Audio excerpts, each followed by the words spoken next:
Good evening, everybody. It's 10:30 here, and it's Friday night. Friday night, 10:30.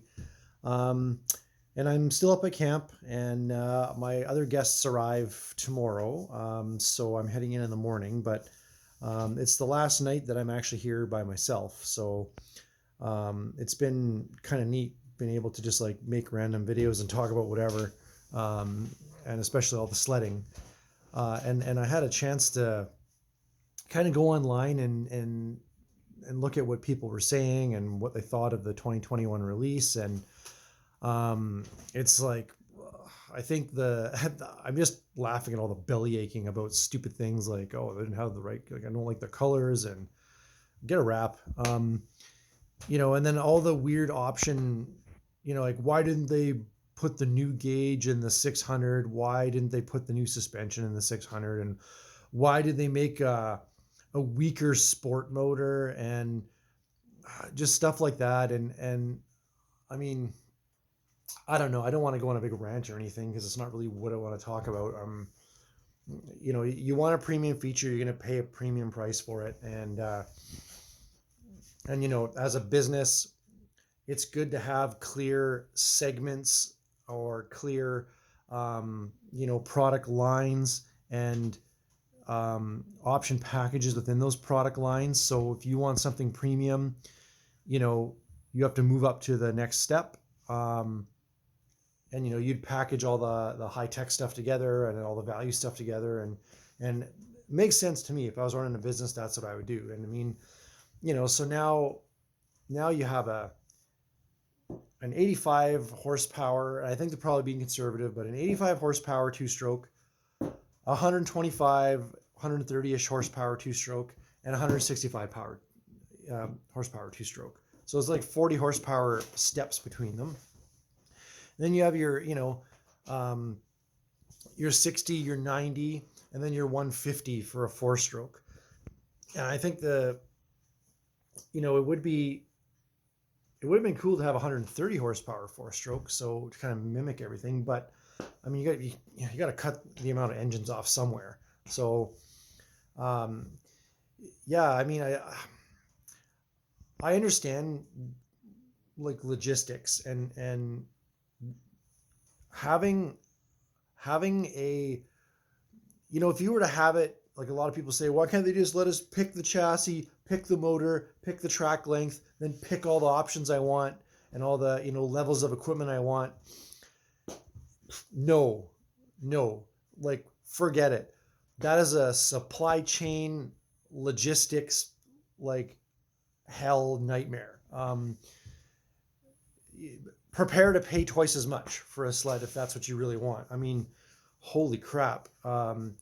And forget it. It's just ridiculous to try to run a business like that. The overhead would be just enormous to do that. So anyway, enough of that. What I really want to chat about is the new 600 EFI motor. And everybody's belly aching about it, and I don't understand why. Like, oh, the sport motor was 115 horsepower. Yeah, but it was super dirty. It was carbs. Crappy fuel mileage. Yeah, they lasted a long time, but I mean, they had to lean them right out to get them, cleaner, and they're not EPA certified. And this motor is EPA certified. But I think everybody's just looking at it. Not everybody, but a lot of people are just looking at this completely the wrong way. Like, you're getting, honestly, I'm really contemplating, and I haven't talked to my wife about this yet, so we'll see what happens. But I'm seriously contemplating, like, looking at a sled and ordering one next year with that motor. And it's really intriguing. To me, it's a perfect motor for me, for what I want to do and all the things that, how I ride. But now you're getting like a state-of-the-art chassis. You're getting maybe not the rear suspension other than the backcountry, which has the C-Motion, but I mean, C-Motion is a lightly massaged SC5. It's not our motion. It is basically an SC5 with some little tweaks. So getting a Renegade in an SC5. I probably wouldn't get an MXZ. I'm just not. I just like the longer track. The Renegade maybe. But the nice thing about it is that, I mean, the shocks are throwaway. It's cheap. It's so cheap. It's like friggin' $10,000 Canadian. Like, it's the cheapest sled. They're actually cheaper this year than they were last year. If you wanted a slightly sophisticated motor in them. So I'll take an 85 horsepower, like stupidly overbuilt engine. Like I just learned that it's actually based off the current 600R engine, which is awesome. So I'm assuming it has plasma coated cylinders. It may just be Nicosil, but I mean, it might be plasma coated because almost everything is now. So plasma coated cylinders, the longer stroke, I would think, of that motor. And I'm guessing it's got really tight porting on it, RPM limited, and no exhaust valves. So I'm thinking it's a, low to mid-range motor, which means it's probably pretty torquey for a two-stroke. It's probably going to last like bloody forever because it's a wet crank. It's not a dry crank. So, it's not just air and oil mist going in there. You've got fuel mixed with oil before the fuel injector. And so you're getting a fuel oil mixture in there, which like migrates really well into bearings and like wear parts. So that bottom end's that thing's gonna last forever. And you have like really, it's gonna run a slightly rich mixture, like what I mean slightly rich compared to an E-Tech mixture. So I think the motor is going to be really like bulletproof. And here's the thing: it's EFI. It's EFI. You can tune EFI. You can piggyback EFI, and it's got really tight porting. You can open the ports up more. Like there's going to be so much meat in that cylinder. It's 7,500 RPM. You can run it. You can spin it faster. Like this engine is going to be just rife with modifications, and it's if the aftermarket's smart, they're going to pick up on it, and you're going to see, I'm not going to say 600 E-Tech killers because I don't think that would be the case, but you're going to see, I think, the power of this motor increase significantly. So you buy this now, ride it as is for a year, throw a killer set of shocks on it, and put mainway bushings on it, front and rear, put a GNR brace kit on it. And, holy man, like what a sled. That's going to be a nice sled. And then you could have, I would think there'll be a tighter pipe for it. There'll be some clutching. I would say there's definitely going to be some porting with it. There might even be like big bore kits that'll keep the torque of that motor without like making it too revvy, and you can keep the maybe the tight porting and not have to like open up the ports too much and make the motor too top endy, and get more horsepower just from opening those ports up. And then you could run taller gearing and get higher top speed or whatnot, I think, or run a more aggressive track and with the same gearing and just have a lot of torque to pull it. I just think like this is going to be such a fun motor just to mess around with. And and then like tuning an EFI, it's not like tuning an E-Tech. Like to me, if it's an EFI, it's using standard pulse width. Like I'm guessing it's going to be, I'm actually going to guess it's going to be Toyota fuel injectors. Like it's going to be, you'll be able to buy those fuel injectors over the shelf. A lot of their electronics parts for the four strokes are like actually exactly like Toyota's. So I'm going to guess it's going to be a Toyota Corolla fuel injector that you'll be able to pop in there. But they're easy to change. If one goes bad, you can carry spare fuel injectors with you and like throw two in, depending on how easy they are to get at. And, like you can piggyback computer those things. You don't even have to bust into the ECM. I don't know what the electronics package is on these sleds, but there's going to be some type of MPEM or ECU or ECM of some sort, I imagine. And I don't know all the inputs. Like, is there a knock sensor? I didn't see one on there, but there could be, map sensor for sure, or a mass airflow sensor of some sort. Like, I'm not sure if it's going to be running closed loop or open loop. Like most sophisticated EFI systems run, open loop when they open loop when they start up for cold starting, and then run closed loop once all the exhaust sensors are heated up and everything like that. But I don't know what this is going to running. It could just be a static map, and but hard to say. I haven't really looked into it that much, but it doesn't matter. In fact, the less sophisticated the motor, the easier it's going to be to tune it. You don't have to deal with oxygen sensors and dynamic mass airflow and all that. If it's just a map sensor and throttle bodies and injectors, okay, no problem. That'll be very easy to tune, and not many parameters to change there. Yeah, so I just think this motor is going to be amazing, and this platform is going to be really good. I'm not sure. I mean, the new suspension is right now only in the premium lines, but an SC5, I don't know. I'd have to fart around a bit, but the price is just too good to not try it out. I mean, I can do geometry changes on a suspension. That's something I can experiment with on my own.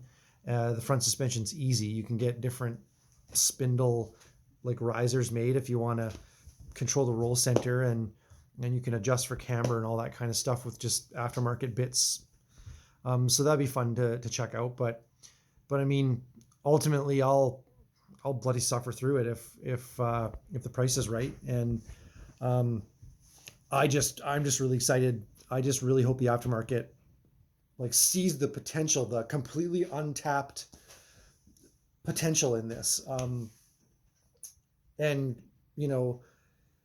by the time I'm ready to, I would, if I actually get one, and by the time I'm ready to do an actual engine upgrade, I'm hoping that there's like some pretty interesting options out there to stretch the longevity of this engine, and kind of, if I ever thought I needed more power, then rather than trade the sled in, I would just, call RK Tech or Bill Cudney or Sledhead Performance, or one of the many very competent engine builders out there, and our MCB, and get like a kit that you can pop in there, or you send your top end away and it gets bored out or it gets ported or whatever. That would be really neat to do that, and I think turn this like value sled into kind of like a nice like staged progression for you buy the base model, you upgrade the suspension, you throw all the whatever bits you want on it, and then when you're bored of it, if you ever get bored of it, you can plop down whatever, even if it's $1,000 or $1,500, like for basically a new, more powerful motor. Then fine, that's a deal. That's a steal. So I would do that in a second. So yeah, I'm gonna have to talk with my wife, and I've been really thinking about it hard today. I've been doing a lot of riding today, and I'm seeing like a lot of new sleds, and talking to people that I know up here about how they're enjoying their sleds, and what they like and don't like about them, and for me, like, I really want to start doing like longer sled trips, and my F3, while I trust it, I'm not going to take it for a 300 kilometer, daily runs, for 3 days straight. It's just not a sled I'm going to do that with. It has its place, but a newer sled with nicer suspension and, a newer motor that's better on fuel. Um, yeah, it would be just something that I'm kind of ready for now. Like I built the F3. It's been a really cool hobby, and I've driven it for the last two years, and gradually improved it. And it's to the point now where I don't need to do anything to it. It's exactly where I'd want it, and I would feel comfortable selling it, and that nobody would have problems with it.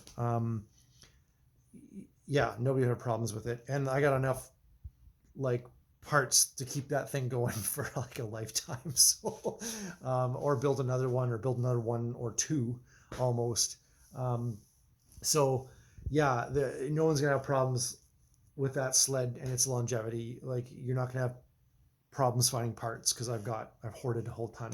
Um, but I think it's going to be time to let it go and jump into a newer sled. And I'm looking at the value segment. Like I'm just blown away at the lineup, especially on the value end of things. So you have an MXZ Sport, you have the Renegade Sport, the Backcountry Sport. There's no Summit Sport, which I can understand. Um, then you've got the Tundra Sport, the Scandic Sport, like, and the Expedition Sport, and they all have that engine option. Um, I'm not sure. I'm not 100% clear on the transmission options on the Scandic. Um, I don't know if they kept the double, like the high low transmission for the Sport. I hope they did, because on a wide track that you kind of want that, and you kind of want that in a Scandic. Um, so if they did, it's just like the options are crazy. There's so many good options. And it's surprising to me that people just turn their nose up at the value segment. Like, you know, yeah, I would love to have a 600 E-Tech with, new suspension and in a Renegade. That'd be awesome. But if I can save $6,000 or $5,000 minimum, I'd be stupid not to do that. I mean, yeah, I would be dumb not to do that. I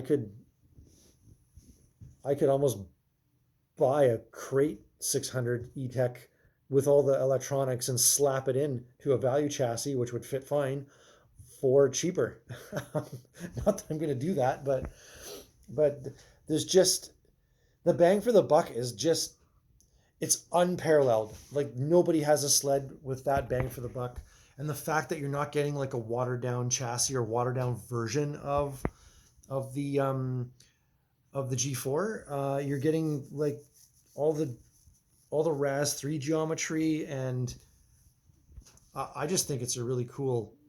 I just think Skidoo really did a good thing there, and I hope that more focus is put on that, because those sleds are going to get people that are apprehensive about spending the money like into the sport, and that's what we need. We don't need a $20,000 snowmobile.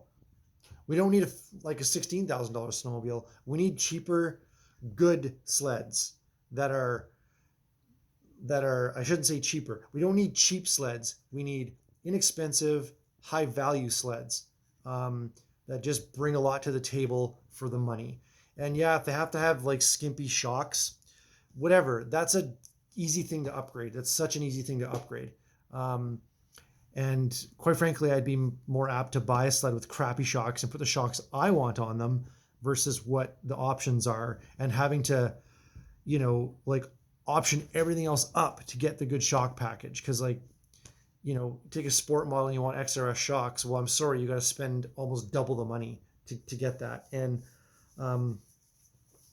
no, I think the sport versions are almost like a base for a build what you want sled. And they're like, we're going to give you the base. It'll be functional. And then you go from there. And that's kind of what I'm looking at, because I can't leave anything alone. I like to tinker. I love to tinker with stuff. And like, to me, it's the best of both worlds. A sled that I can depend on, that works really well, that I can upgrade and kind of scratch that itch, and that I also don't have to carry, like half a garage of spare parts just because they don't make them anymore.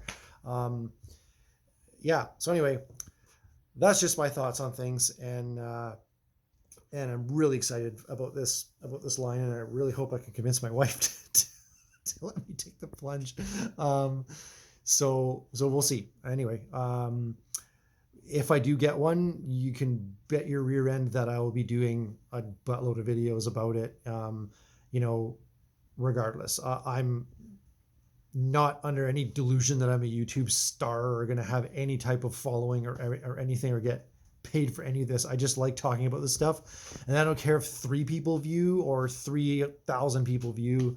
I'm still going to talk about this stuff because I don't have a lot of people that I can just like let this all out with sleds. I am insanely geeky about sleds and about the technology and whatnot. Like, I've got a tech background, and electronics engineering and computers and math and all that, and I just like this stuff just gets trapped in my head, and I got to get it out and talk about it and think out loud. So like I said, I ramble. I know I ramble in my videos, and like, we're on like 21 minutes now, and I'm not done, but yeah. Anyway, I'll cut it off there. I think I've said what I need to say about the value segment, and how finally people, like manufacturers, are catching on. Polaris started with the Evo.